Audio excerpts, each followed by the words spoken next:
Welcome to the Work Well podcast. I'm Dulcie, and I'm here with my best friend of over 20 years, Yemisi. 20 years? Wow. And in that time, we've seen it all professionally. From big wins to epic fails, we've learned so much along the way about life, work, and everything in between. We don't believe in gatekeeping, so we want to share these lessons with you. We've created this space to explore the challenges we all face, whether it's finding balance, building confidence, or even stepping into leadership. You'll get stories, advice, and practical tools to help you feel inspired, informed, and excited to tackle whatever comes next. So, take a deep breath, settle in, and let's dive into today's conversation. All right, my darling, so how are you? I am wonderful. Thank you for asking. Really good. Really good. Yeah. The sun is somewhat shining. I know you were like, the sun is what? I remember I was in the UK. I was like, okay, wait a Like, minute. Wait a minute. But yeah, there. it's a good day. How about you? I'm good. Do you know what? Happy Valentine's Day, love. Happy Valentine's Day, friend. So, love is in the air. Bam, bam, bam, bam, bam, bam. So yeah, I'm good. I'm going to be making a fish and prawn coconut curry with some fried aubergines and jasmine rye. Just freeze my own for me, please. You know. Just freeze my portion. I don't need a big portion, just individual size. So, what are we going to talk about today? I need you to just relax your muscles, okay? Because this is quite a clench-worthy subject. It's networking. God, I hate that word. I know. It is one of those words that a lot of people hate. It makes people squirm in their seat. And I think we often think of it as a challenge for introverted people. You and I are both introverts. Yes, I'm not just actually, introvert. I'm an introvert that presents as an extrovert, which is just extra problems. Exactly. Because people expect me. Yeah, exactly. They're like, oh, she's so bubbly. I'm like, I'm not. It's a front. Complete front. There's a dark maelstrom brewing inside me. This is why I just love you, Dulcie. Like, you get that so well. People are just like, oh, wow, what a bubbly girl. It's like, no, not even a little bit. No bubbles. This is thick. This is molasses. This is flat. So flat.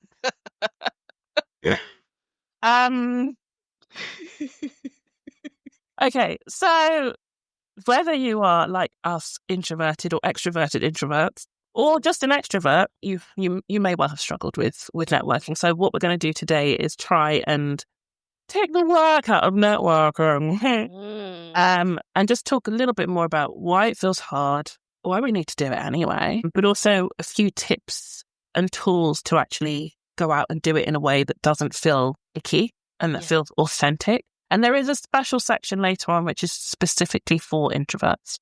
Oh, yeah. Yeah. Yes. I would ask you how you feel. You've already told me. Many times. I don't want to do it.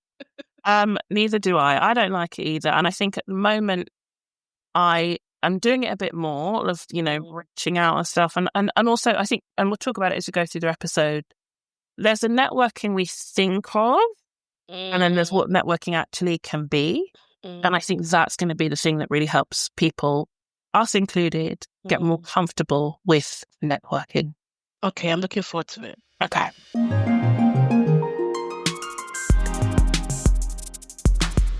So the first thing is then, why does it feel so bloody difficult? If you are listening and you are one of those people that's just like, oh, networking, schmetworking, there's some real... I'm sorry, what?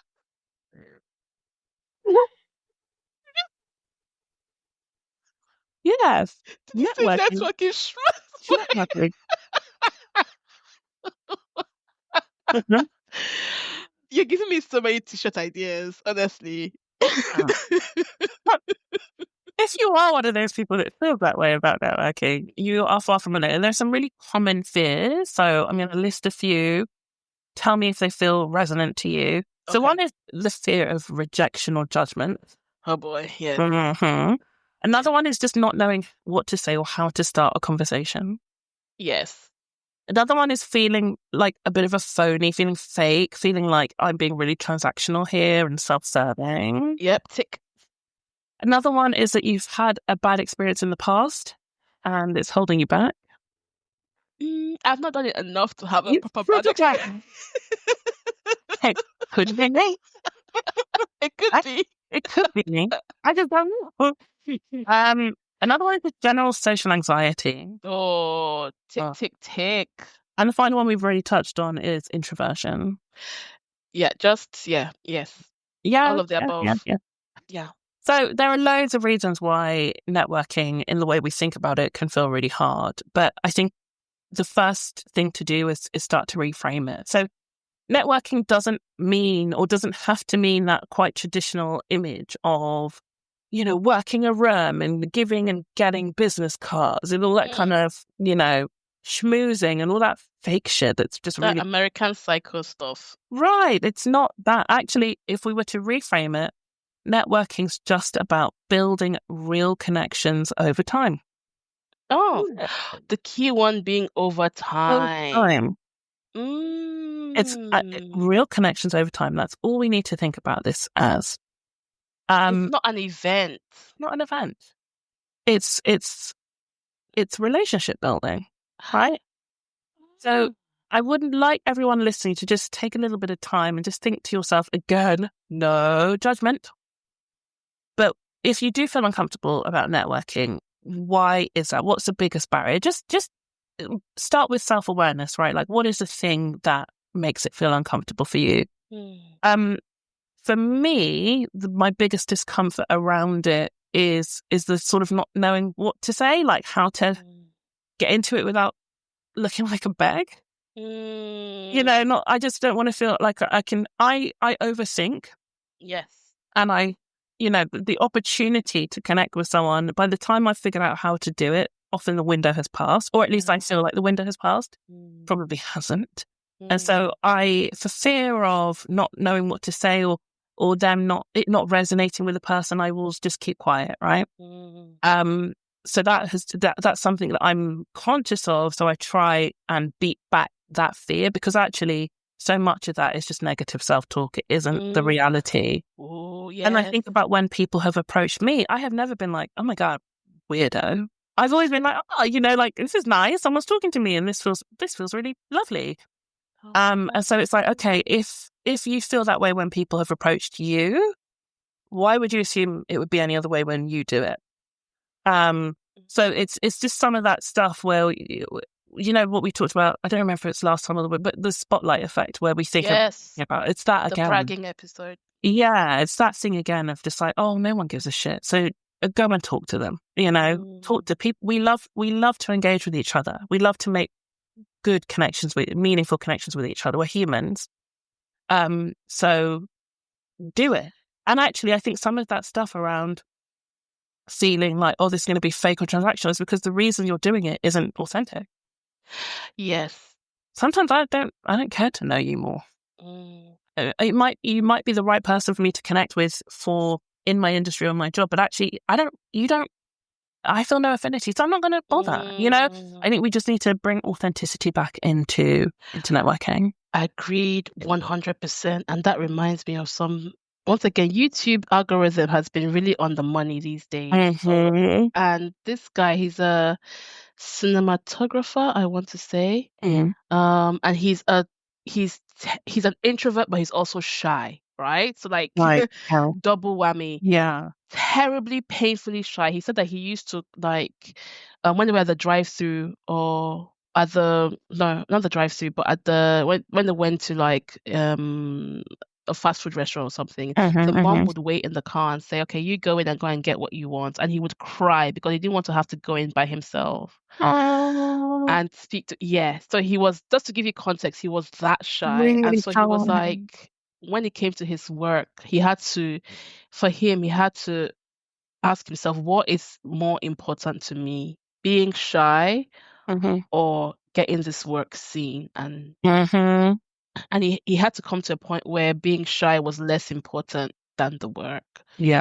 So hearing that really encouraged me as well, is that it's okay to we're not saying have a personality transplant, but what is in the larger scheme of things, what would bring more joy to you?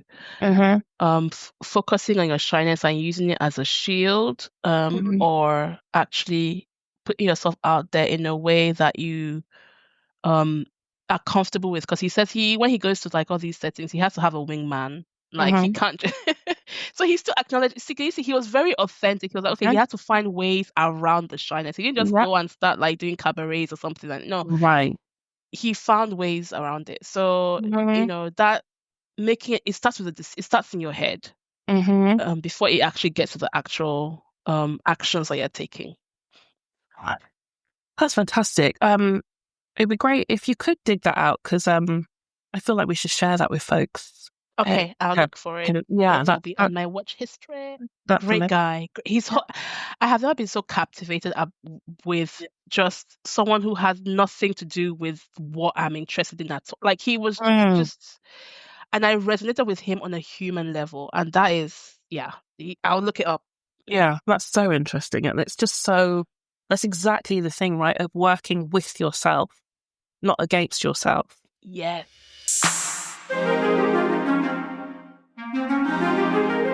So, thinking about networking and why it's even so important, right? Because there are definitely moments if you're uncomfortable with it, where you're just like, fuck it, I'm not going to do it. Let me just stay where I am, do what I'm doing, and just have peace in my life.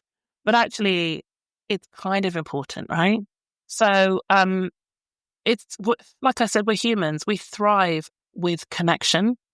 And networking allows you to build that community of collaborators and mentors and cheerleaders. And, it's not just let me find this person who's going to help my career growth. It's, I've made a new friend at work. Your friends, you got them through networking.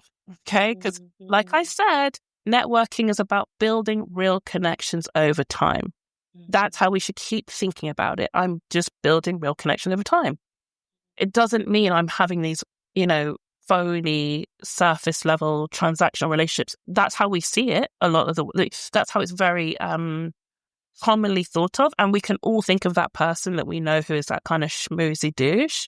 And that platform that encourages it. LinkedIn. I know it. I have a vendetta against LinkedIn. And maybe I do. That's my business.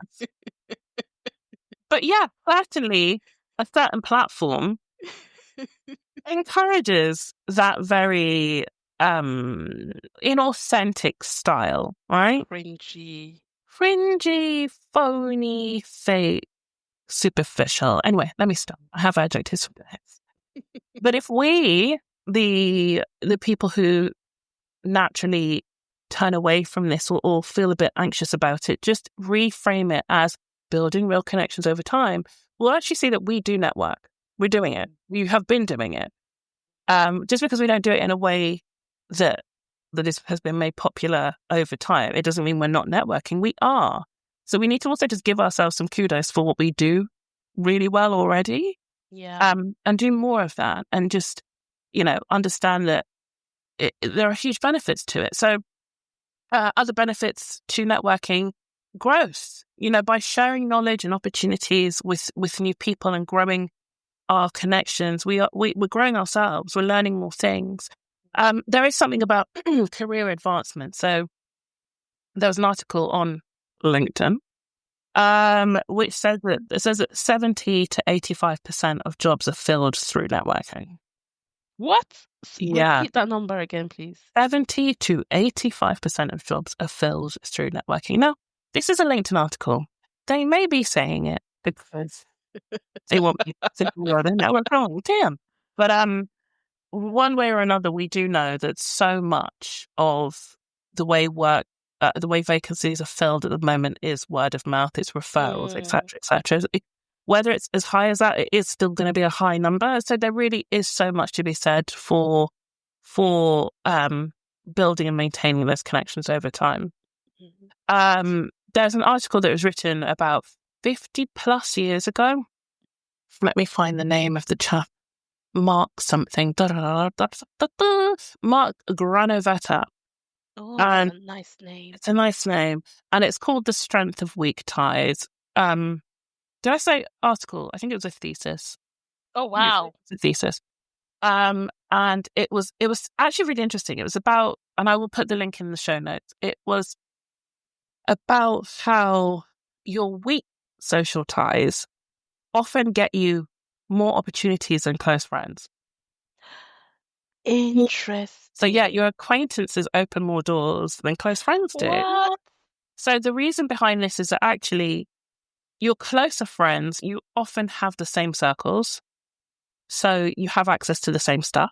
Whereas your weaker ties are slightly more removed from you and have access to things you don't.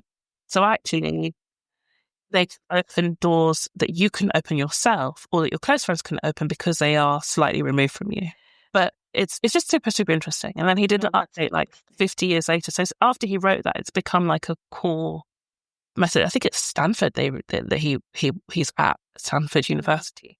But yeah, it's just a really interesting thing about acquaintances, right? And I'm someone who my close friends tight as hell. And I probably am not as good at maintaining my acquaintance relationships. Same. And it's something I am actively trying to work on at the moment. And the more I work on it, do that? I know I'm skipping ahead, but I will talk about that later. I will talk about it I'm later. invested now.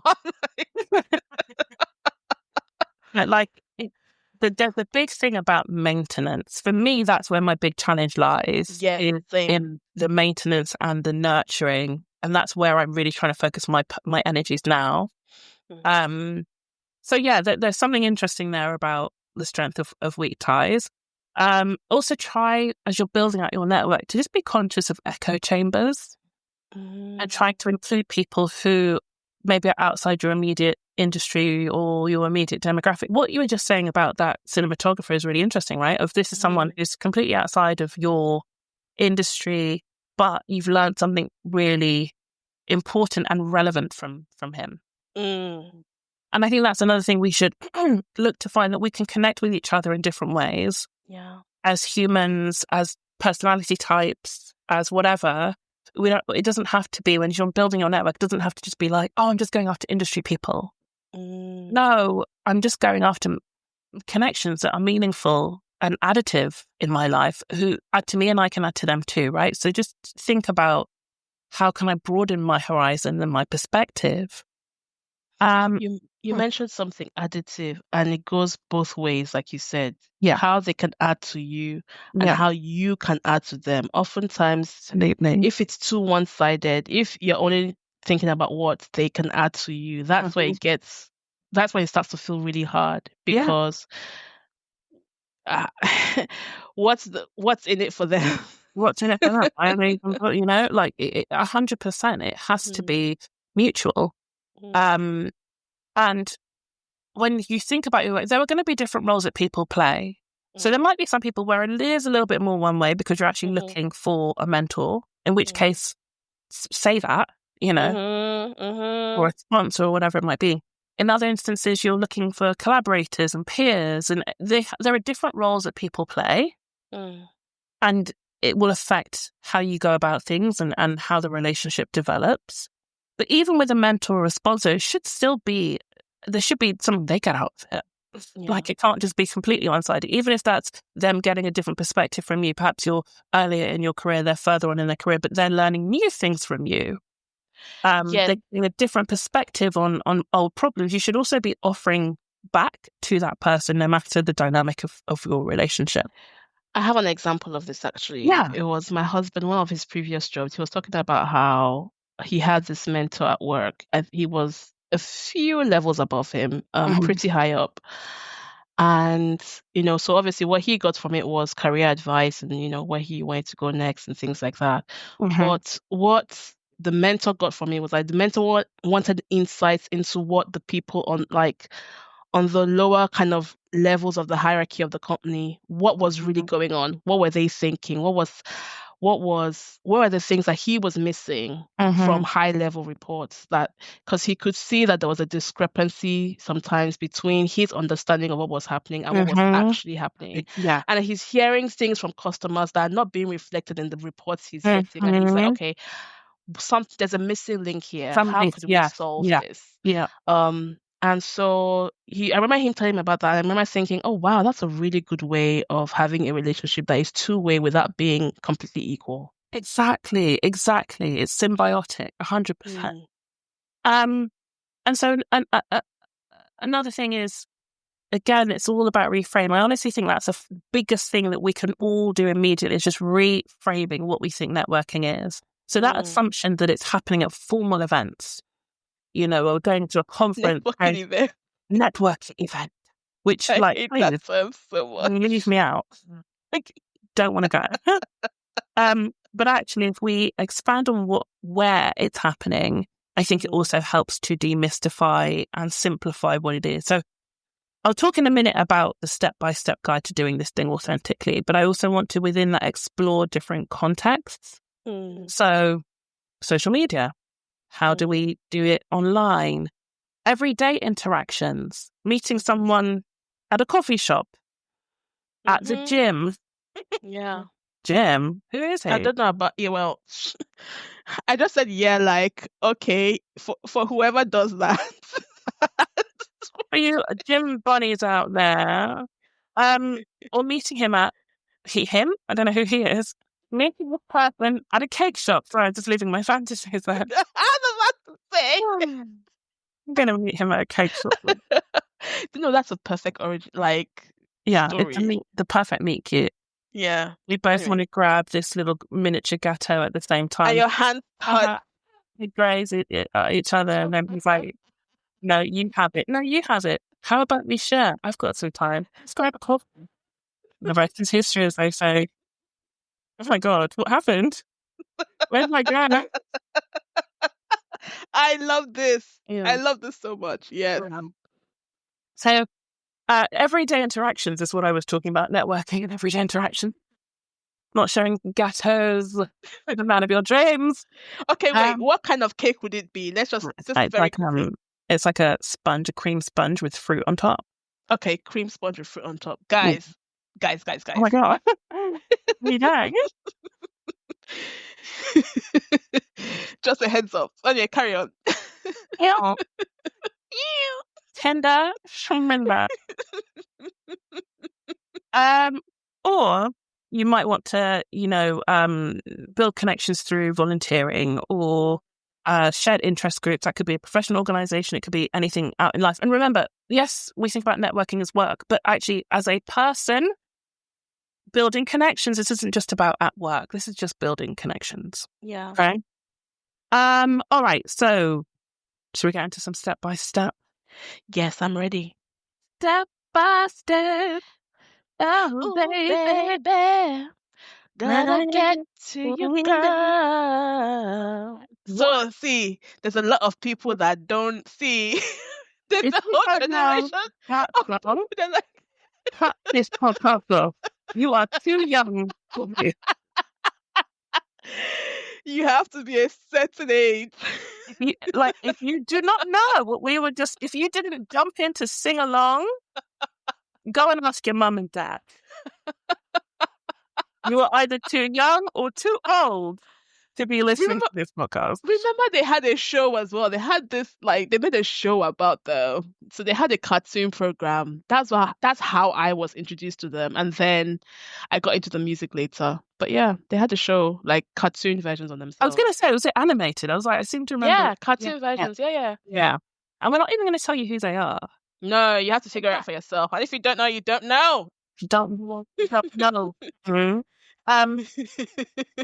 If you're listening on Spotify, hop to the comments and tell me who sang the song that we were just singing. No prizes for guessing correctly. Well, actually, no, there is a prize. At some point in the future, I'll give you a shout out. Yeah. Yeah. You're a real one. You're a real one if you know who sang that song. Okay? Yeah.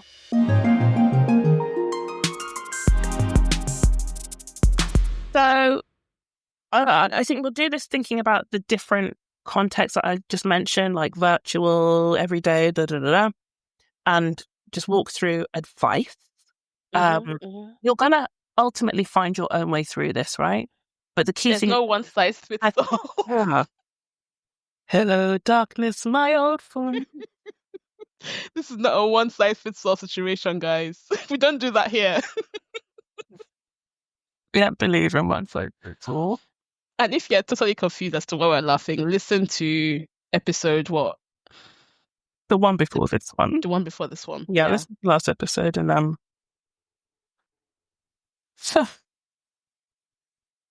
you know when you're like, I'm having to push down a rant, so I'm just going to move forward.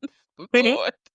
So we're gonna, however you will find your way through this, but the key thing is to start small, be authentic, and this becomes a much, much simpler thing to do. Okay, so the first context is going to be virtual, which everything feels, especially post-pandemic, everything is just so much more virtual, you know? Yeah.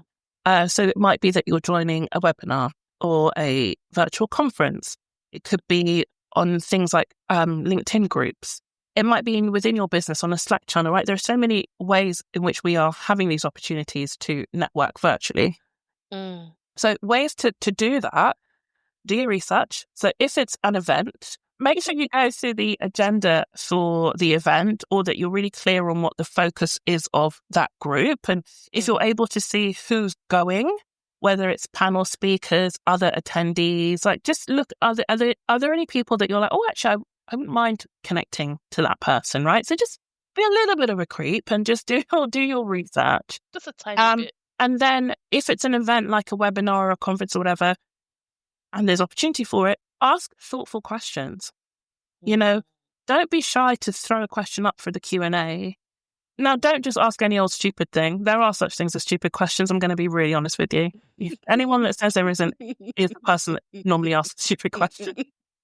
If they've just explained something explicitly, don't say, so how do you do that? They've just told you. That'd be stupid. Yeah. Or if you miss the beginning of it and you're not sure, just say, let them know, hey, I missed the beginning. I don't know if you've covered this, but right. So just that's actually a really good. Yeah. Just so you don't sound stupid. Yeah. Even if you were there, but you were doing something else and you didn't really listen, lie. One of the few times I'll advocate, I'll say just lie. Just be like, I'm really sorry. It's a fib. It's a fib. A little fib. A little white lie. Okay. So yeah, use a chat feature to ask for thoughtful questions or share relevant insights. You're not trying to be a know-it-all or whatever you like, but just you can speak up. And actually, I will say, having done like panel events, like been the host of these events, so there's nothing worse than getting to the end of it and not really having anybody say anything. Oh, see, they're so grateful for you to say anything. Please. Say something. Even if I'm just saying, this is great. Yes, this was really helpful. This is really helpful. Or like calling out a specific thing that you think is just so relevant to you. Like it's so gratifying. And my experience of that is that I've had it happen once where it was so hard to get anything come through. But I had lots of messages after the event. I was like, well, you could have told me. Come on. People are shy. And I will tell you, so many people will ask the same thing. So it's like, you're not the only one with that question. I know I just said there are stupid questions. Don't take my words to heart. I can tell you, if you're listening to this podcast, your question is not a stupid question. Even the audience whiplash. The audience of this podcast, your question isn't stupid. That person's is, yours is. You are a special snowflake. You are perfect in every possible way. Okay? Ask a thoughtful question or share a relevant insight. And then if you want to follow up after an event with a speaker or other guests or whatever, it may well be that somebody else asks a question and you're like, it's a great question. Make a note and reach out to that person and say, hey, I really enjoyed, or I had the same question that you had, or I enjoyed what you said. I'd love to stay connected and learn more about your work. That's cool. If someone sent you that message, would you be like, yeah, no.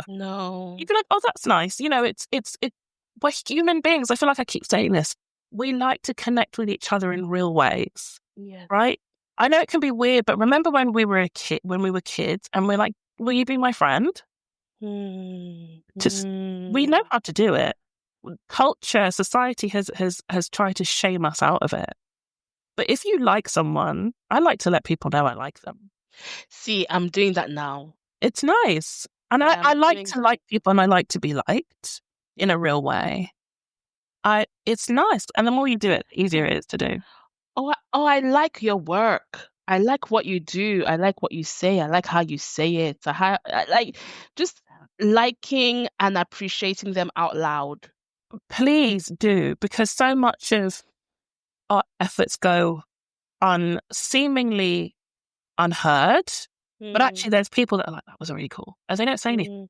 Say it. Speak up. Say it. Okay? I'm people. People is me. Right? Like, just... But I'm changing that. Yes. Say it. Speak up. You know, it feels like if you've ever experienced someone, a complete stranger, being like, oh, you look really good. I love what you're wearing. Look. That feeling. It is I've been there twice when so first was that stylist live when you wore that fantastic white shirt. Yes. And you got that compliment. Yeah. And From I was a very just like, special person.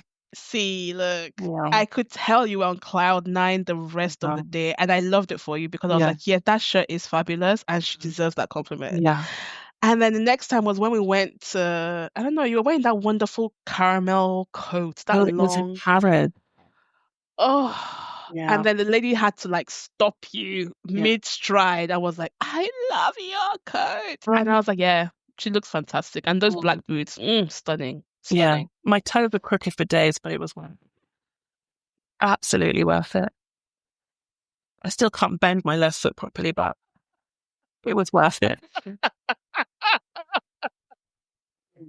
Honestly, saying to people, hey, I like what you said, I like your work, I like your style, is exactly that, right? And it feels good to say it, and it feels good to have it said to you. It's such a mutually beneficial thing. And be genuine, don't lie. And that's the thing. I like saying it when I don't even need anything. Like, just say it. I Put say it it out there. No, it's just because I do, and I want you to know that I do. So just let people know.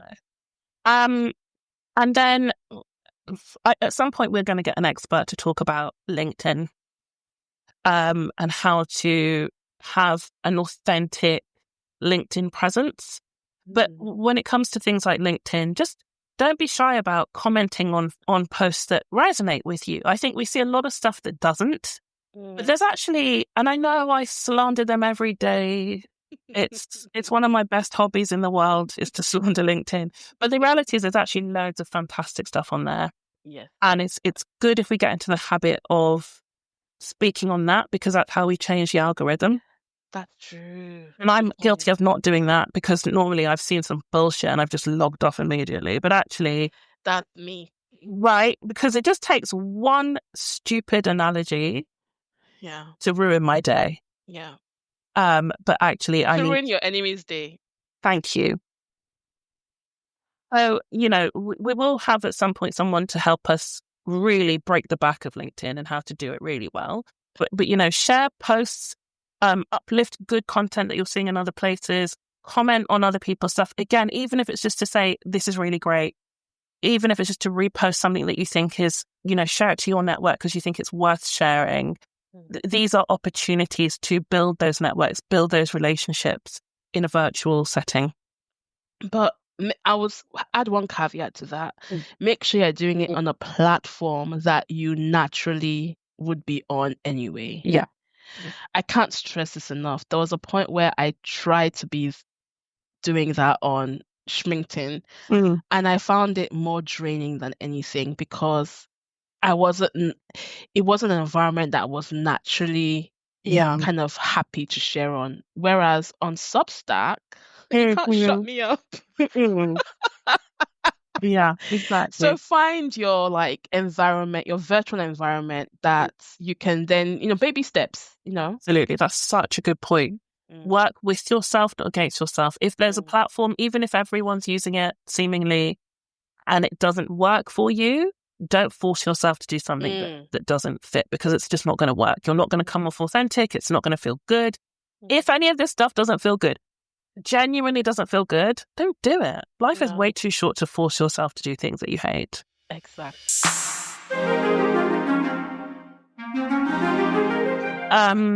Okay, in-person events, so conference, industry meetups, networking events. Those events, I think when you're going into that, you are going to come across a lot of different people, and there's a huge opportunity to make new connections, but it's also probably the most intimidating environment. So again, research attendees and speakers, and if you can, have a little short list of who you would like to meet. Now, don't worry if you end up chickening out. That's okay. But just if you go in armed with, this is what I'd like to get out of the day, go for it. And I think what's helpful here is to sort of pitch or create an elevator pitch. Just a quick, how you might introduce yourself. Like, hi, I'm so-and-so. I specialize in whatever field, and I'm really passionate about XYZ, right? If you have that in your mind, sometimes your mind blanks and suddenly you don't even know what your own name is. Yeah. If you just got that really quick, this is my name, this is what I do, and this is what I care about, and have it sort of practice it in your own mind, just, say it out loud to yourself, it'll just feel a little bit more comfortable to get it out when you're in that moment. And then when it comes to conversation starters, use open-ended questions, right? Because you're both probably a bit like, it's a little awkward. Let's just be really honest. Complete strangers, like, hi. Hi. you having a good time? Yep. That doesn't really help the conversation flow. Whereas if you would say, hi, what brought you here? Open it up so that they can say, oh, well, this thing, or what did you think if you're walking out of a panel and there's someone and also, here, try this out with people that you don't, it sounds so horrible, you don't care about, right? Practice with people that it doesn't matter with. So even when you've got the people you really want to go after, you're walking out of a panel discussion, you're just next to somebody and just be like, what did you think of that? Right? Listen to that. That's a good tip. No pressure. Just like, oh, did you enjoy that? Or what did you think about this thing? Or oh, if that person was really great, what did you think? It might just be, oh, it's time to go and get refreshments. You're just getting a cup of tea.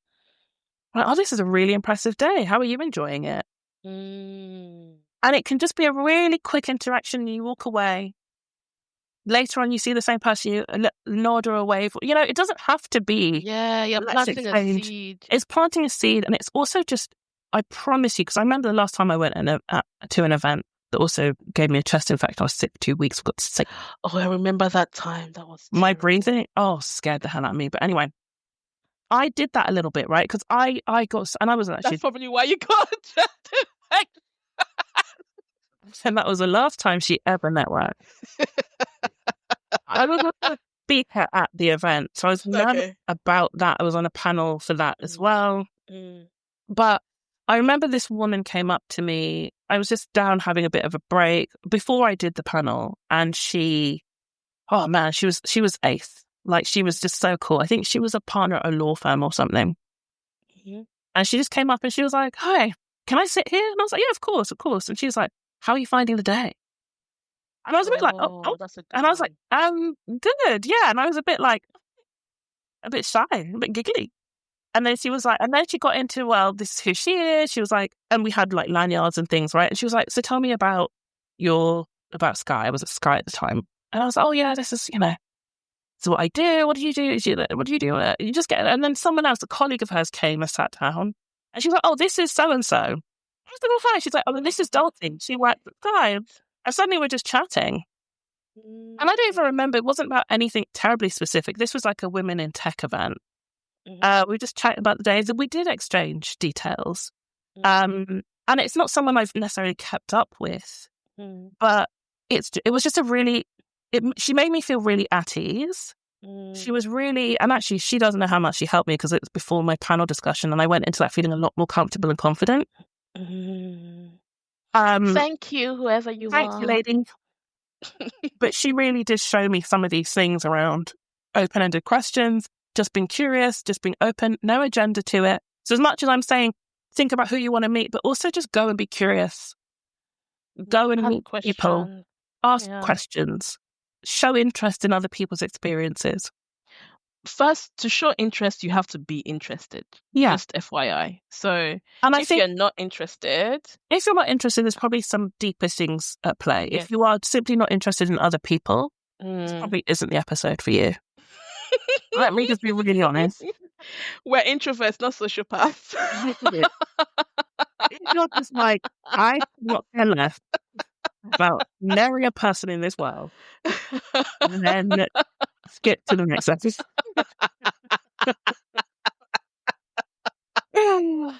If you are interested in people,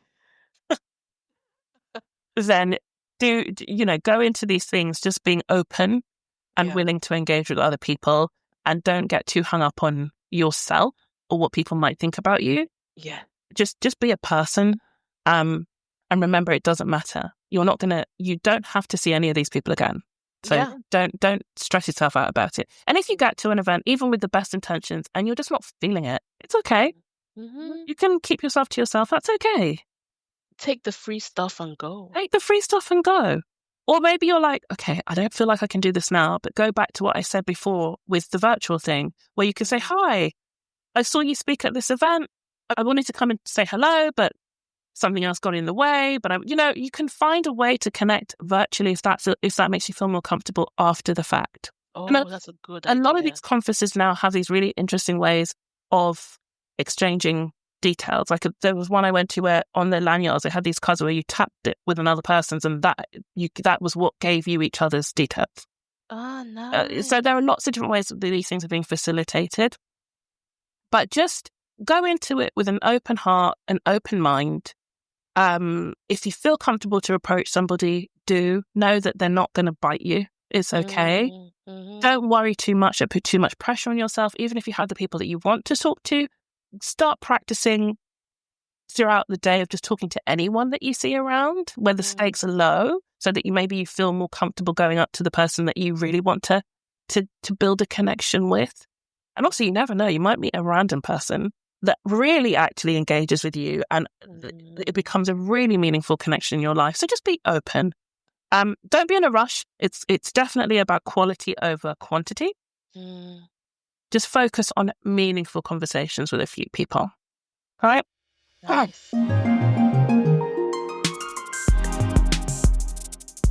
Now, if we're thinking about networking internally within the workplace, thinking about team events or projects, opportunities to work across other departments, here's a few things to think about. So think about who am I wanting to build those connections with outside my normal circle of influence. Who are the other people that I want to build connections with? Is it maybe people you're looking to build connections with, influencers and decision makers, or you're trying to find connections into other areas of the business that you'd like to learn about? You're just interested in other parts of the business.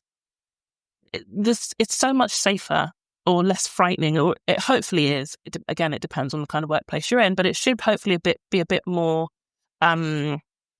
feel a bit safer to do that internally. It may well be that there's been some kind of message put up about, oh, this team over here is doing this thing, this new initiative or whatever, and you're like, oh, it's kind of cool. Well, jump on that. Use that as a jumping off point to say, hi, I just saw this thing about your team's work on whatever project, and I would love to learn more about your approach. Could we have a quick chat? Could we go for a coffee or whatever? You're not asking them for a date. You're just asking about something interesting at the business you all work in, right? So yeah. It's not that deep. It's not that deep. Just reach out and just say, like, open it up with something. It's not just, hi, do you want to go for a coffee? No, I don't have time to go for coffees all the time. Like, why? Give them a reason. Or it could be that this is what I'm working on, and it would be great to get your thoughts on this because of X, Y, Z that I know you've done. Give them a reason to engage. But there's no harm in just asking people for a sort of informal chat, go for a coffee, go for a walk or whatever. And it can open up different opportunities for you. There may be ways in which you can connect your team with their team and find opportunities for business growth and whatever that might be, or just you getting to know new people and understanding your business in a different way. So don't just think about networking as external connection building. You can do it within your immediate environment as well. Yeah. It's also not just a vertical thing. You're not just trying to build your relationships up the way. You also want to think horizontally about, well, who's my peer in that department, in that area? Yes, 100 times yes. Right. And how can we connect and support each other in our own, if growth or career growth is your mission, actually building horizontally is just as important as building vertically, if not more, because you can really support each other, promote each other, have each other's backs as you build upwards together. You'll probably see this if you look around your business. The chances are a lot of the leaders, and they might be leaders of different departments, but they have these relationships. Yeah. And the reality is they were probably there 5 years ago at your level, and they built those connections in then, and they've been building and growing their careers together at the same time.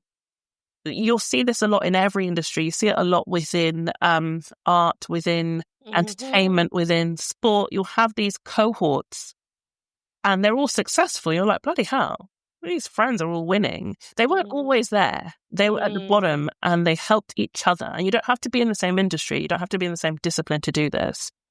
It's more about you hold each other accountable. You share your wins, your losses. You're helping each other grow in your respective areas. So there is something really valuable in that horizontal relationship building and not just vertical.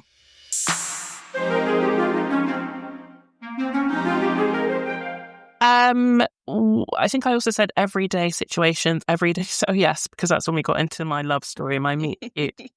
But whether it's volunteering, or social gathering, community event, just be open. It's not that different from the more formal networking stuff, but look at these as opportunities to create relationships over time, i.e.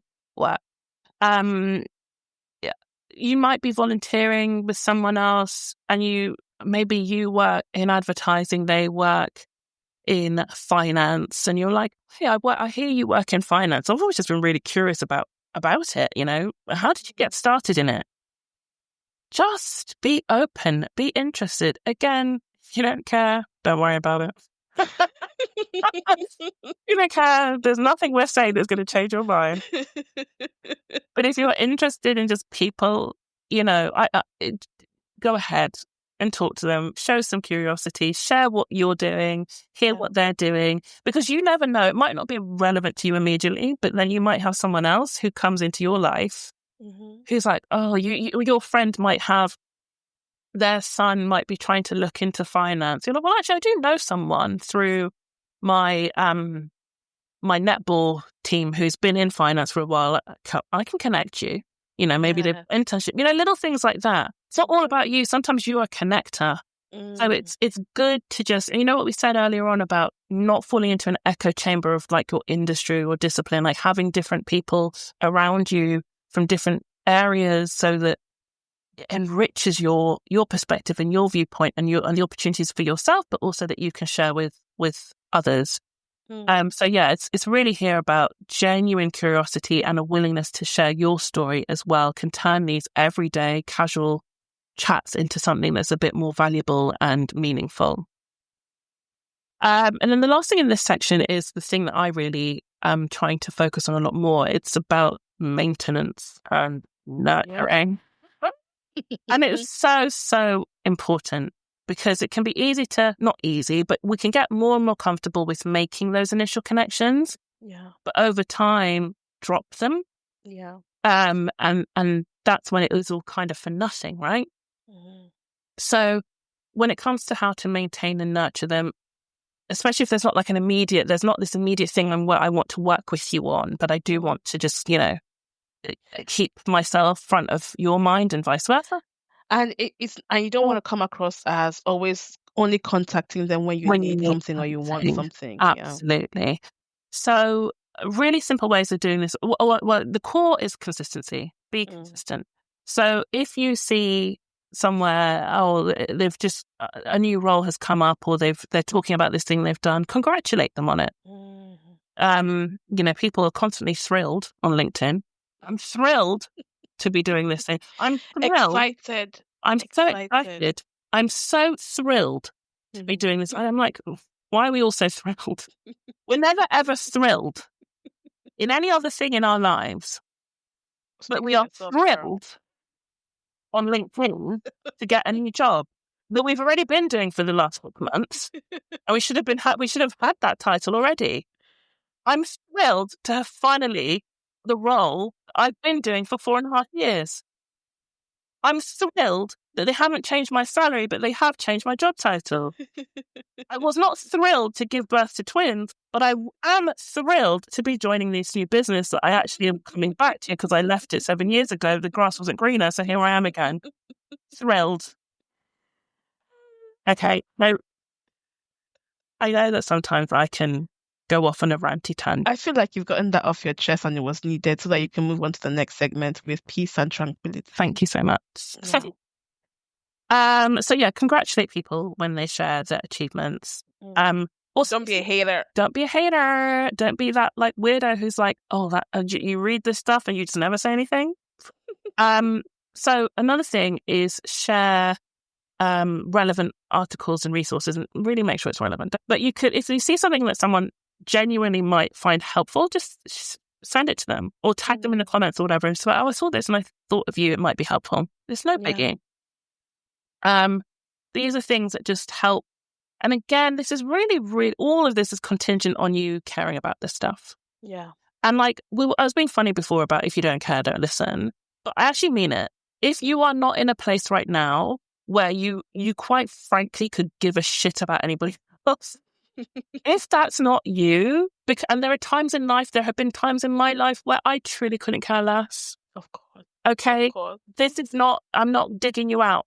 Genuinely, that is absolutely fine. This isn't a thing you're going to want to do all the time. Sometimes you're just like, I need to focus on my thing. I don't have time for this. Or you're stuck in a job or an industry where you're like, quite honestly, I'd rather eat a denim jacket than talk to anybody else about, I don't know, compliance. Like, I don't. That's also fine. But when I say there's probably something deeper going on, that's what I mean. Actually, maybe you need to address your workload, or you need to address misalignment in your role, industry, or you're feeling stagnant and you need a real complete shift.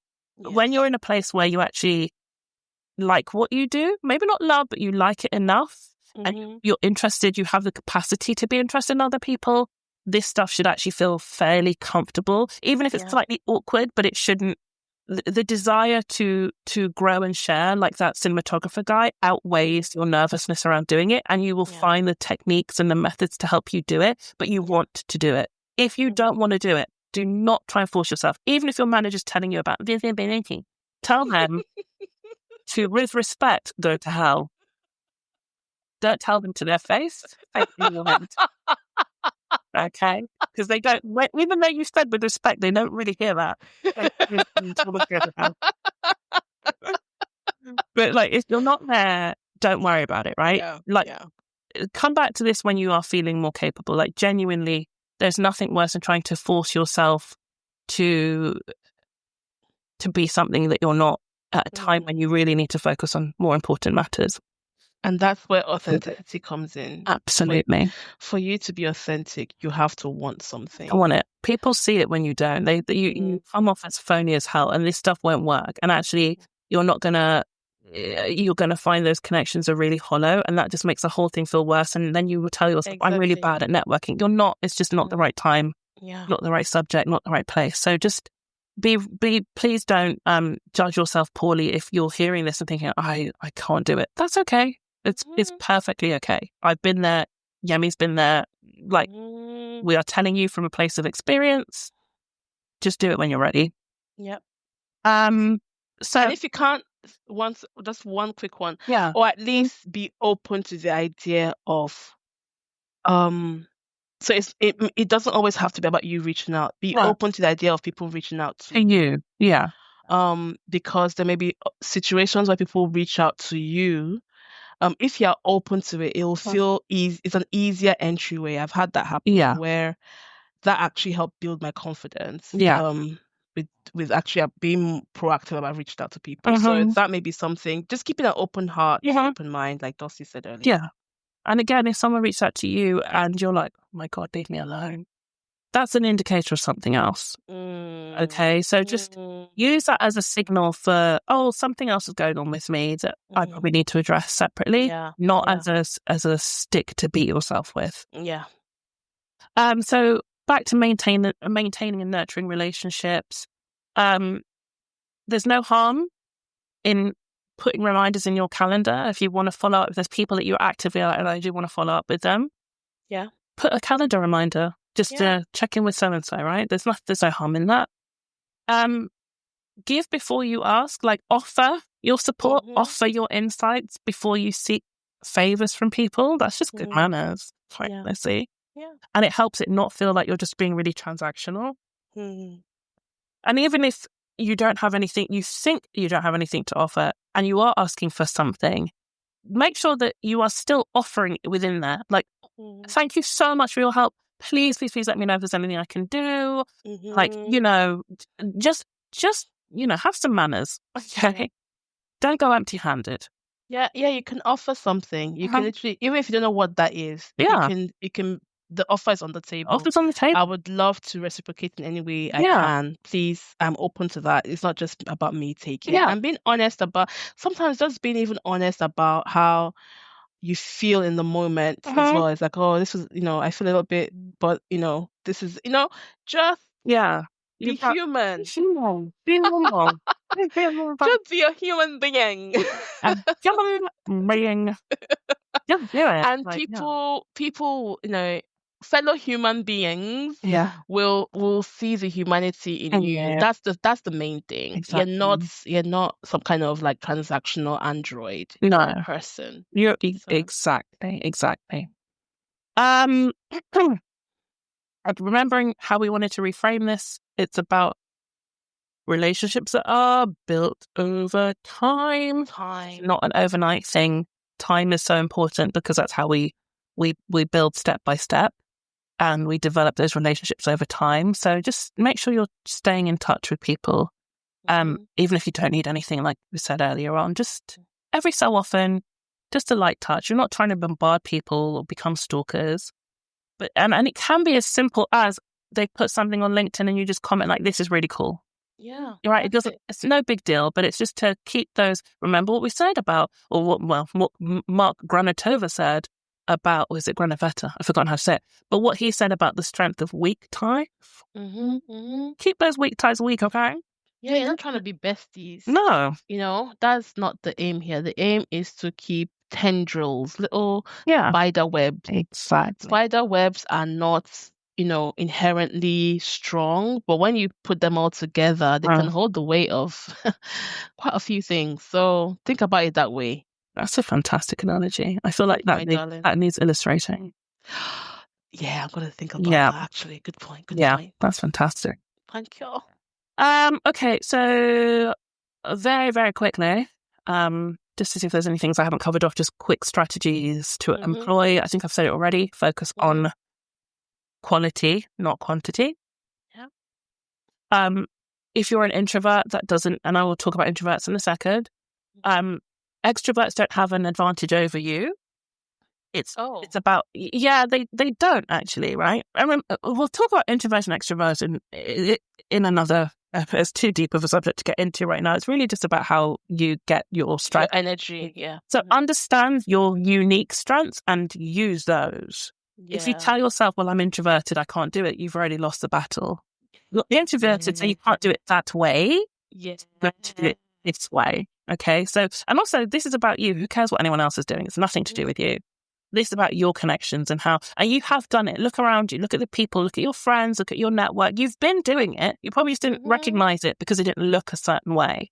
We need to dispel any thoughts of how it should look and understand how we have gone about in our lives building meaningful connections. We've done it. how do we do it and do more of that? Okay, if we're going to condense all of this into anything, that would be the statement. Yeah. Diversify your network. I've said that already. Look to build connections outside your immediate industry as well as within it. Different disciplines. Try and build a network that allows you to get new perspectives. Anything else? Just etiquette if you're following up with someone.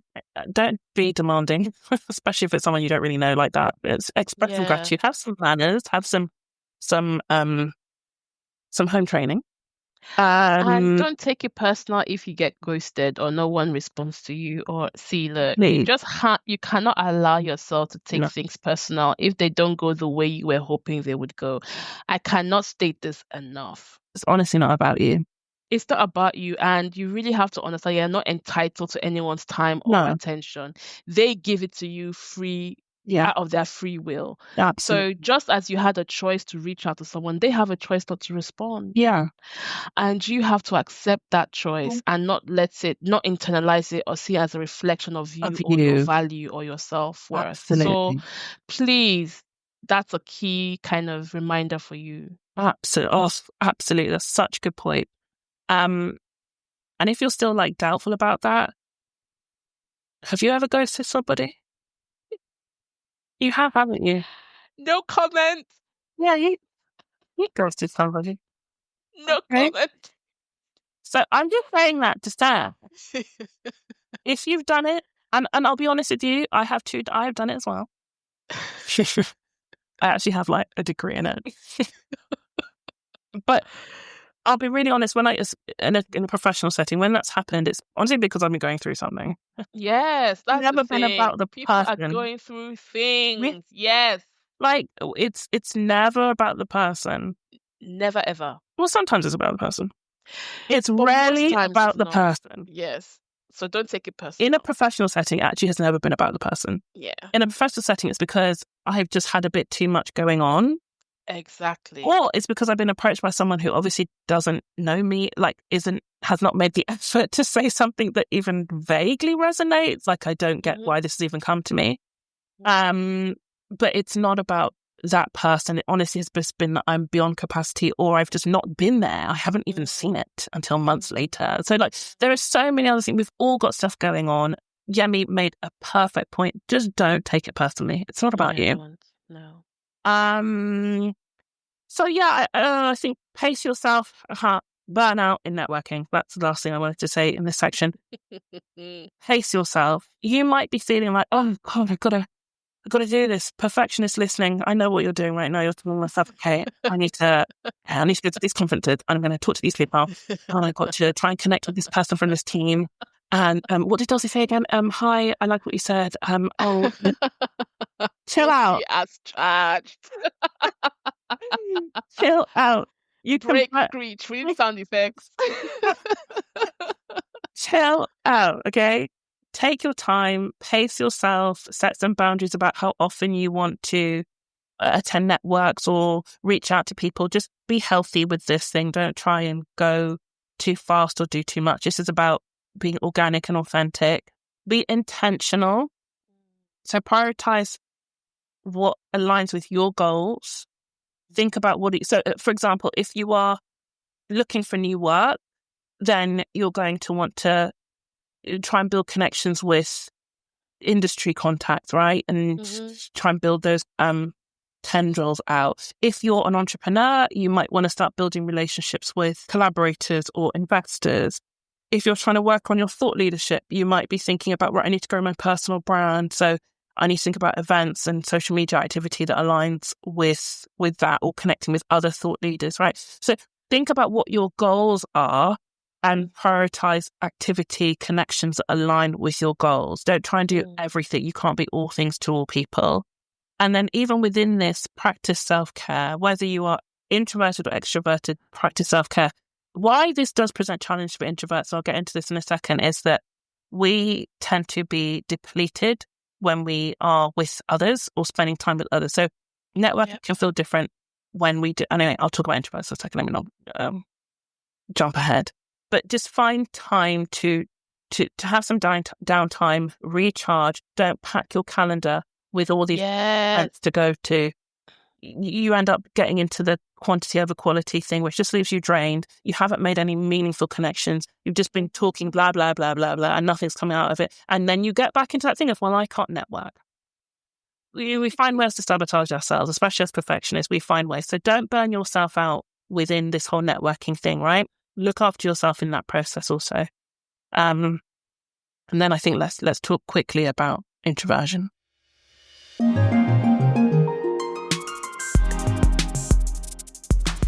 So for introverts, whether you like us are extroverted introverts or introverted introverts or just like deep ass introverts,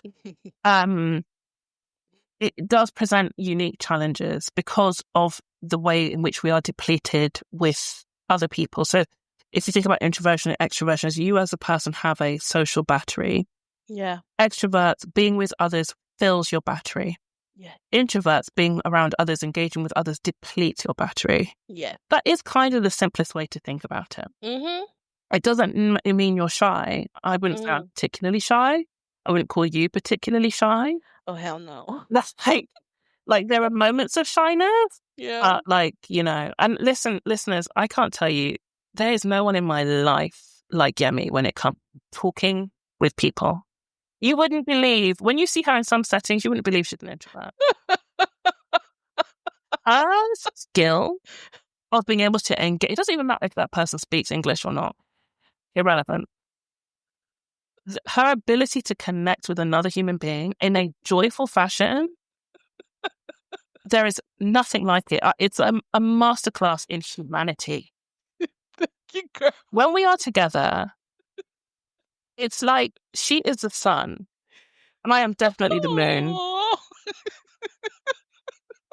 I am in awe of her ability in any setting. Me, I'm great. I'm just trying to get through. You don't know what it is. I'm trying to get through. Get me through this. Anything. Whereas Yemi is, this is, I'm going to spend some time on this. Oh my God. Yemi is the person that, when I tell you, she's also trying to get through. Okay? That's why we are dear friends. We are both trying to get through this damn thing. Even though we paid money to come and do this, we're just trying to get the hell through it.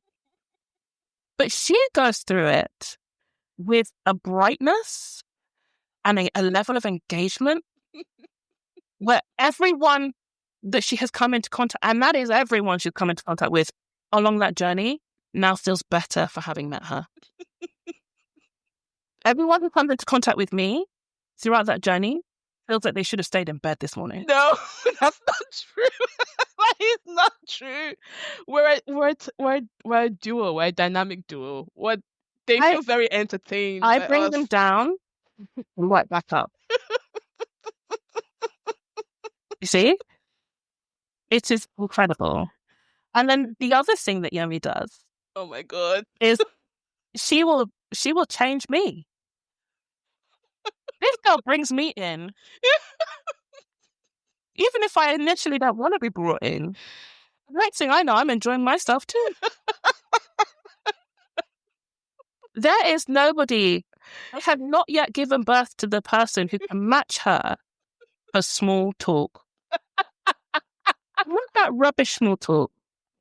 Good small talk. Good small talk that gets us free food. Oh yeah, we got free donuts that time. We've had free donuts, free cheese. Time. Listen, it is phenomenal stuff. Okay. Thank you, girl. Listen, I just had to really give you your props. Thank you, darling. And I'm doing my best to receive it. Receive it.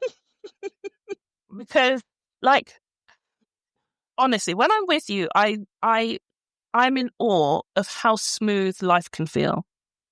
Wow. Okay. Feel better. And I know I'm the manifesting queen. Yes, you are. You absolutely are. However, I feel like my manifestation powers are amplified by your brightness. Oh, I love that. Yes. I love that. I love that visual. Yeah. I feel like you bring such unwavering positivity, but it's with realism. Yeah. And it just I don't know, man. It's like people can't be dicks around you. They don't. They cannot. This is a dick-free zone. They just, it's just amazing. Okay. Thank you, girl. You've made my day. It's just, I don't even remember where I was talking about introversion. And no matter the kind of introvert you are, whether you're like me or you are a bright and brilliant introvert, extroverted introvert like Yemi C, it does present a challenge in that it will drain you. So some things that you should think about, dear introvert, is starting small, focusing on, smaller settings, more intimate settings. I think for us, those virtual reach outs can feel a little bit more comfortable. Yeah. Hey, saw this thing, love to get to talk to you more about this. It feels a bit more like, okay, thanks. Think about those conversation starters. I feel like introverts operate better with a plan. Yeah. Even if they divert from it, but if they have a plan, okay, this is kind of what I'm going to say. It feels slightly more, you feel more able to execute on it than if you're trying to just come up with something on the spot. But sometimes your brain just goes blank. Completely blank. Like you lose, and you're like, where did it go? Where? And then as soon as the moment ends, it's like everything you should have said comes to your head. It's awful. And then you end up having that thing where you're having a shower the next day and you're playing back what you should. Yes. And I hate that. Yes, me too. I hate those shower regrets. I hate them so much. So annoying. Yeah. And so, that last point I made before about burnout, I think is especially relevant for introverts. Yeah. To make sure you are intentional and focusing on fewer higher quality activities or events. Be very intentional, make sure they align with what you're trying to achieve, and just set some healthy boundaries for you. Yes.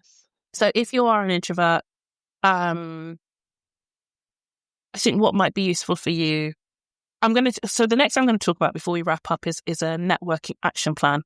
Okay. For introverts, you may choose to ignore that. This is your version. One small step, just one small step over the next week, like reaching out to someone specific for just a little chat. I just want you to do one very small thing, even if it's just commenting on an interesting post on LinkedIn. Only one thing next week, small, actionable, that's just, for you. So that's your introvert challenge. So it doesn't have to be LinkedIn though. No. Anywhere. It could be Substack, Medium, wherever, in person, at work. It could be someone you used to work with that you don't anymore. It could be a friend that you have just lost contact with. Remember, it's not just all about work, right? So yeah, that's true. Just, it could be that it could be a complete stranger. You could be having someone around to check the boiler. Stay with them while they're checking the boiler and just say, so how long have you been doing this? There's no limit, okay? There is no limit to this. Just one person. Just one small thing that you're going to do, low pressure, in the next week. Okay. Now, for everyone else, you want to maybe push yourselves a little bit more. Here's something you can do over the next 7 days. On day 1, today, identify 2 people that you're going to contact. Again, could be at work, might have an event coming up, it might be on LinkedIn or any other platform. I want you to think about 2 people. If you have a stretch target, make it 3, but 2 is enough. And then plan out what you're going to say. So if you're going to send a message, draft it. If you're going to see them in person, maybe it's your director or something at work, plan what you're going to say. And then send it or say it, do it on between day 2 and day 3. And then days 4 to 7, follow up on it. So maybe they've replied, okay, now keep it, open. You've opened that communication, go with it. Maybe they haven't. It doesn't matter, whatever happens, right? But I want you to take some time in the second half of the week to just reflect on the experience. I want you to think about why you did what you did and how it makes you feel. Why did I choose those people? What were my fears going into this? How did it feel when I planned out what I was going to say or write to this person? How did I feel at the moment that I did it? Did I feel a bit nervous, a bit anxious, a bit stupid? How did it feel afterwards when they responded or didn't respond? How did I feel about that? What has all of this taught me? And what am I going to do next? I think you've just touched on the most important part of this whole thing is the self-reflection part. Honestly, like thinking about things, instead of creating a narrative in your mind that may or may not be true, actually documenting the process and putting it down somewhere. Yeah. That's a great idea, actually. Yeah. So really just reflect on that. And remember, I've said it a number of times through here. You're going to have to find your way. We've given you all these tips and hints and advice and everything else, but it's not one size fits all.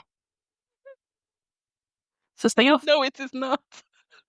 So you're going to have to find your own way through, and this is how you do it, right? You can take all this advice and apply what works and trash what doesn't. Exactly. And then figure out how you're going to do it. And the way you figure out how it works for you is that reflection. Exactly that, Yemi. It's you taking time to say, okay, well, when I did this, it actually felt very uncomfortable.